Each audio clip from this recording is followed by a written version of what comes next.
are your reflections of that time? And as Jack said, it really was the kind of aftermath of the murder and the real work that Doreen and Neville Lawrence did until it culminated really with the Macpherson report. And what did that phrase mean to you, the institutional racism?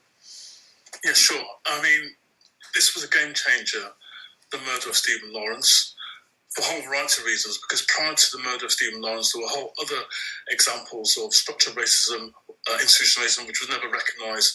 I mean, the last report which touched on racism prior to the murder of Stephen Lawrence was the Scarman report, and the Brixton uprisings, where Lord Scarman used the expression everyday racism to talk about the way the police treated the black community in South London. And there were other reports done around Toxteth and St Paul's. So this, it was a bubbling effect. I think obviously it was great that the government at the time instituted the Macpherson report. But the story that I've heard, and Jack Conlani can confirm this with me, is about Nelson Mandela. That when Nelson Mandela was released from Robben Island, came to Europe on a tour, meeting a whole range of people in the community. He met Neville and Doreen Lawrence. He heard about their plight, and this is the mythology within the black community. That then Nelson Mandela said to you, Jack, what are you going to do about it? So that's one. Jack, is that true? No, is the answer. I mean, I would have been flattered if I did later have some dealings with Nelson Mandela when I was Foreign Secretary. I think on one occasion when I was in cabinet, he came to cabinet. But no, I mean, nobody of that stature asked me about this. Okay.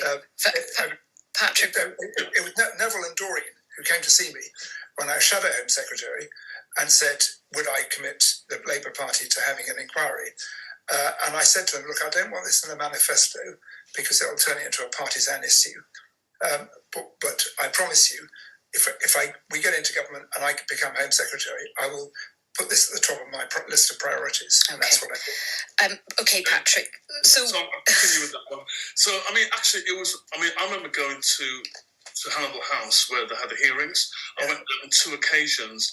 And this is quite important to have a public hearing about the police where anyone from the public could turn up, listen to the evidence, and I know that Leroy gave evidence, and there was a whole range of people gave evidence, and also on one occasion, those 5 racist thugs turned up thinking they owned the place, and there was a bit of a scuffle that took place. I've got in front of me the actual original report. I remember going to HMSO stationers in Holborn, queuing up before 9 o'clock to buy this because, and it wasn't the sales, by the way, this was really important. Because I knew this was going to be an important report about the issue of policing and the state of racism in Britain. And I think the expression institutionalised racism is really important because the expression was first raised during the civil rights movement, and that's particularly around the Black Panthers. The phrase was used in academic circles for many decades. And as Jack said, William Macpherson, who was part of the establishment, obviously went through his own cultural learning through the experience of being an inquiry with a panel including Richard Stone, who played a key role, I think, for him to come to that conclusion. And what was more important, apart from the legislation, the Race Relations Amendment Act of 2000, now codified in the 2010 Act, was that it wasn't just simply about the police being institutional racist and their behaviours, it applied to all public sector bodies. Yeah.